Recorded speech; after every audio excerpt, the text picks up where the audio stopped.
레위기 4장. 여호와께서 모세에게 말씀하셨습니다. 이스라엘 백성에게 전하여라. 누구든지 실수로 여호와께서 하지 말라고 하신 일을 하나라도 해서 죄를 지었으면 이렇게 하여라. 만약 죄를 지은 사람이 거룩히 구별된 제사장이면 그는 백성에게 재앙이 돌아가게 한 것이므로 그 죄를 위해 흠없는 수송아지를 속죄제물로 삼아 여호와께 바쳐야 한다.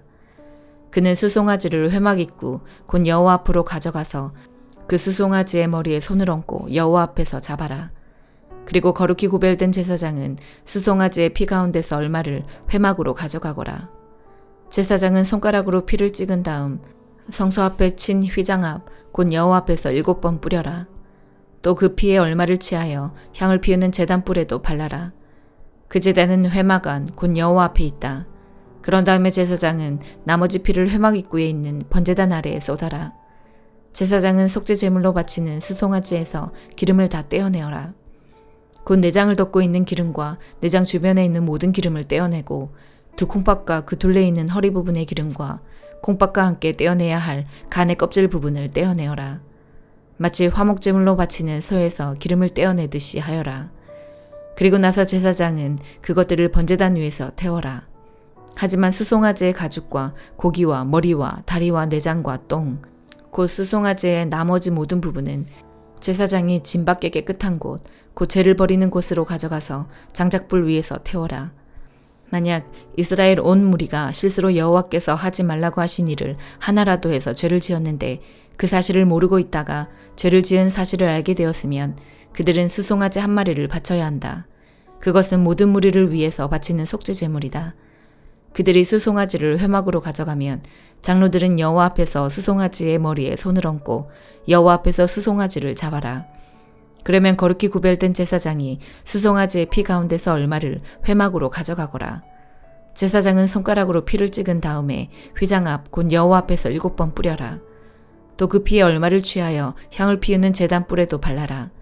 그 제단은 회막 안 곧 여호와 앞에 있다. 그리고 나머지 피는 회막 입구에 있는 번제물의 제단 아래에 쏟아라.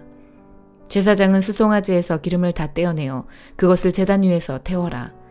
마치 속죄제물로 바친 수송아지에게 한 것처럼 하여라. 그 송아지에게 한 것과 똑같이 하여라. 그렇게 해서 제사장은 백성의 죄를 씻는 예식을 행하여라. 그러면 그들은 용서를 받을 것이다. 그런 다음에 제사장은 수송아지를 진 밖으로 데려가서 태워라.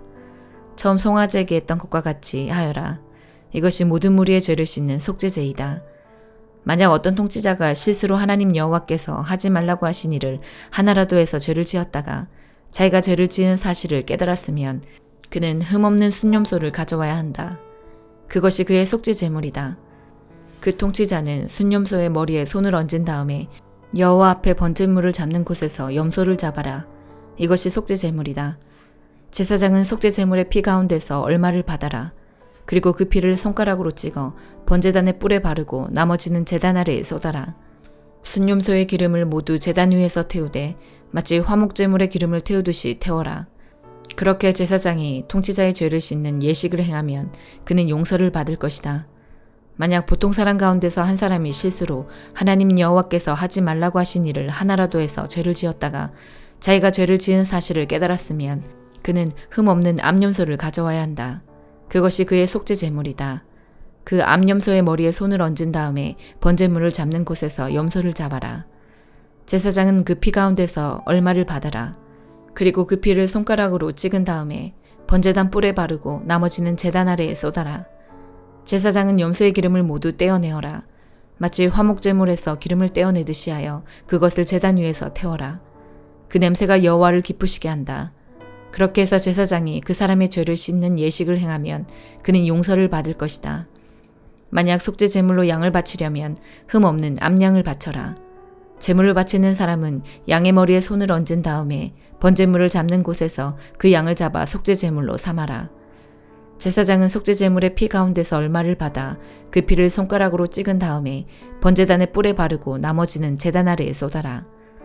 제사장은 양의 기름을 모두 떼어내어라. 마치 화목제물에서 기름을 떼어내듯이 하여라. 그리고 나서 여호와께 불로 태워 바치는 화제물과 함께 제단 위에서 태워라. 이렇게 하여 제사장이 그 사람을 위해 죄를 씻는 예식을 행하면 그가 용서를 받을 것이다. 시편 1편. 행복한 사람은 나쁜 사람들의 꼬임에 따라가지 않는 사람입니다. 행복한 사람은 죄인들이 가는 길에 함께 서지 않으며 빈정대는 사람들과 함께 자리에 앉지 않는 사람입니다. 그들은 여호와의 가르침을 즐거워하고 밤낮으로 그 가르침을 깊이 생각합니다. 그들은 마치 시냇가에 옮겨 심은 나무와 같습니다. 계절을 따라 열매를 맺고 그 잎새가 시들지 않는 나무와 같습니다. 그러므로 그가 하는 일마다 다 잘 될 것입니다. 나쁜 사람들은 그렇지가 않습니다. 그들은 마치 바람에 쉽게 날아가는 겨와 같습니다. 그러므로 나쁜 사람들은 하나님께서 내리시는 벌을 견뎌낼 수가 없을 것입니다. 죄인들은 착한 사람들과 함께 있을 수 없습니다. 착한 사람들이 가는 길은 여호와께서 보살펴 주시지만 악한 사람들이 가는 길은 결국 망할 것입니다. 시편 2편.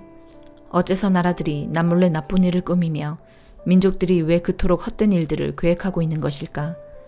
세상 왕들이 여호와께 대항하여 싸울 준비를 하고 세상의 통치자들이 여호와께서 세우신 왕과 싸우려고 모여드는구나.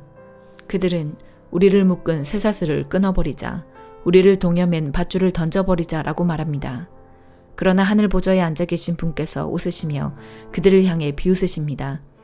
주께서 분노하시면서 그들을 꾸짖고 그들이 두려워 벌벌 떠는 가운데 말씀하시기를 내가 나의 왕을 내 거룩한 산 시온산 위에 세웠다라고 하십니다. 내가 이제 주님의 명령을 널리 선포합니다. 여호와께서 내게 말씀하시기를 너는 내 아들이다. 오늘 내가 너의 아버지가 되었다. 나에게 구하여라. 그러면 내가 모든 나라들을 너에게 유산으로 주겠다. 그리고 지구상의 모든 민족들이 다 네 소유가 될 것이다. 너는 철로 된 지팡이로 그들을 질그릇같이 부술 것이다 라고 하셨습니다. 그러므로 세상 왕들아 지혜롭게 행동하여라. 세상의 통치자들아 조심하여라.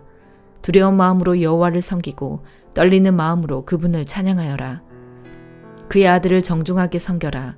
그렇지 않으면 너희가 가는 길에서 망하게 된다.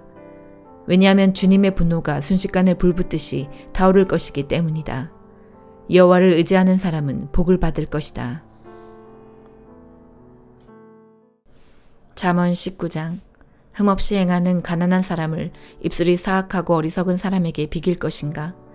지식 없는 열심은 위험하고 조급히 일을 처리하면 그르친다. 자기의 미련 때문에 망하고서도 마음으로 여호와를 원망한다. 부유하면 친구가 많지만 가난한 사람의 친구는 그를 버린다. 거짓 증인은 처벌을 면치 못하고 거짓말을 내뱉는 자 역시 벌을 피하기 어렵다. 너그러운 사람에게는 은혜를 구하는 자가 많고 선물을 주는 자에게는 누구나 가까이 가려 한다. 가난하면 친척들도 멀리하니 친구들이야 말할 것도 없다. 사정해도 친구들은 달아날 뿐이다. 지혜를 얻는 자는 자기를 사랑하는 자이며 명철을 귀히 여기는 자는 형통할 것이다. 거짓 증인은 처벌을 면치 못하고 거짓말을 내뱉는 자도 망할 것이다. 어리석은 자의 사치가 옳지 못하듯 종이 주인을 다스리는 것도 옳지 못하다. 슬기로운 사람은 쉽게 화내지 않으며 허물을 덮어주어 자신의 영광으로 삼는다.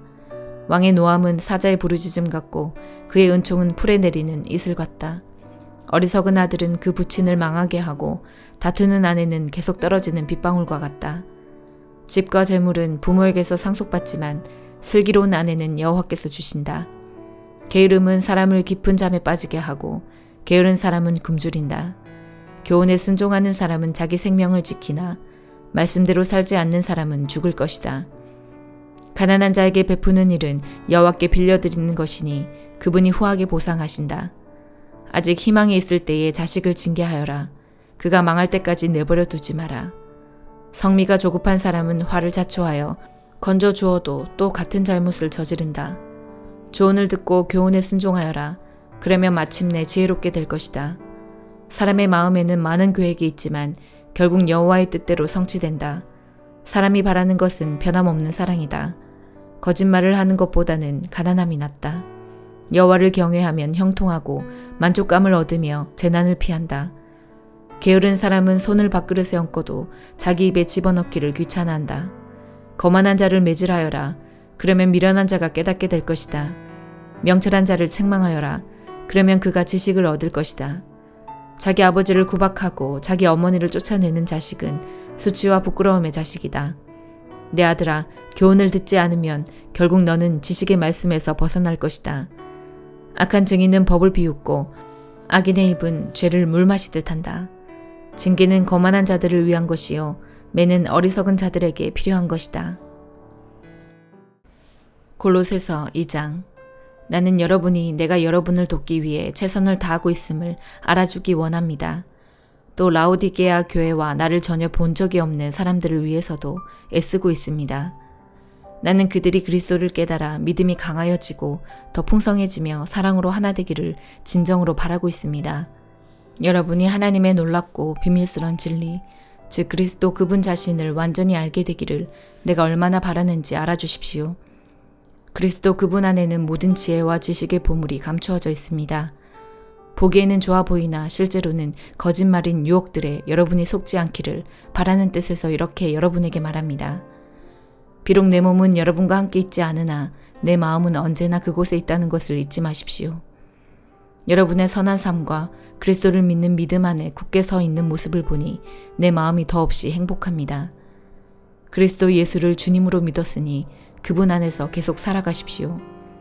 그분 안에 깊이 뿌리를 내리고 그 위에 여러분의 삶을 계획하시길 바랍니다. 가르침을 받은 대로 믿음에 굳게 서서 늘 감사한 생활을 하십시오. 헛된 말과 거짓 철학에 속아 잘못된 길로 가지 않도록 주의하십시오. 그것들은 모두 사람의 생각에서 비롯되었으며 아무 가치도 없습니다. 결코 그리스도로부터 나온 것이 아니므로 멀리하시기 바랍니다. 하나님의 모든 성품은 이 땅에 계신 그리스도께 완전히 나타난 바 되었습니다. 여러분은 그리스도 안에서만 진정으로 완전한 삶을 누릴 수 있습니다. 그분은 모든 지배자와 권세자들의 머리가 되시는 분입니다. 그리스도를 믿었을 때 여러분은 새로운 할례를 받았습니다. 이것은 손으로 행하는 육체적인 할례가 아니라 그리스도에 의해 죄의 세력에서 벗어나게 되었음을 의미합니다. 여러분은 세례를 받음으로 그리스도와 함께 죽었고 믿음 안에서 다시 그리스도와 함께 살아났습니다. 이 믿음은 모든 죽은 사람 가운데서 그리스도를 다시 살리신 하나님의 능력을 믿는 것입니다.